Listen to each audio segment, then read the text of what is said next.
السلام عليكم ورحمة الله وبركاته. أهلا بكم في قناة بخيت فوتبول. يعني أنا اسمي بالظبط أحمد بخيت، بس احنا مسمينا إن شاء الله قناة بخيت فوتبول.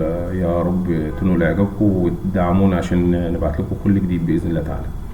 النهاردة معانا لقاءين مهمين جدا فيهم متعة كرة القدم. النهاردة عندنا لقاء القمة في الدوري الإنجليزي، هنلاقي الأرسنال بيقابل مانشستر سيتي، واحنا عارفين ان مانشستر سيتي خرج الارسنال في اخر مباراة ليه ويطلعوا من كأس الاتحاد الانجليزي.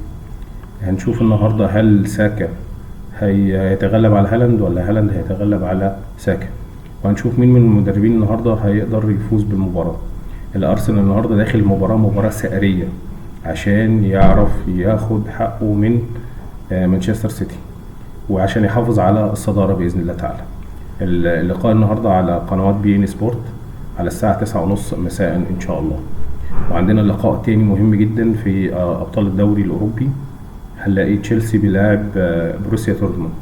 احنا عارفين ان تشيلسي نتائجه في الدوري الممتاز ضعيفة جدا ومنحدرة، تمام. وهتلاقيه ان هو في المركز العاشر، واخر مباراة لعبها مع ويست هام كان متعادل 1-1 ونتائجه وهو في المركز العاشر.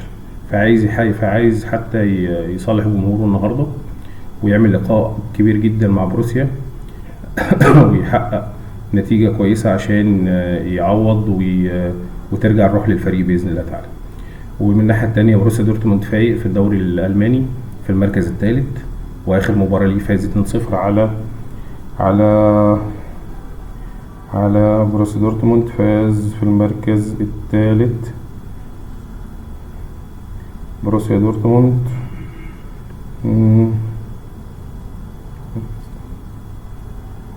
كانت مع فريق ويلدر وفاز 2-0. يعني معنوياته مرتفعة وعايز يخلص، عايز يكمل النتائج المهمة جدا وعايز يثبت وجود في دوري الأبطال. نتمنى لكم مشاهدة ممتعة النهاردة، وهنبعت لكم إن شاء الله الأهداف لو في أهداف، ولو في أي لقطات مهمة أو لقطات جميلة هنبعتها لكم. فنتمنى أنكم تدعمونا، وكل عام وأنتم بخير، والسلام عليكم ورحمة الله وبركاته.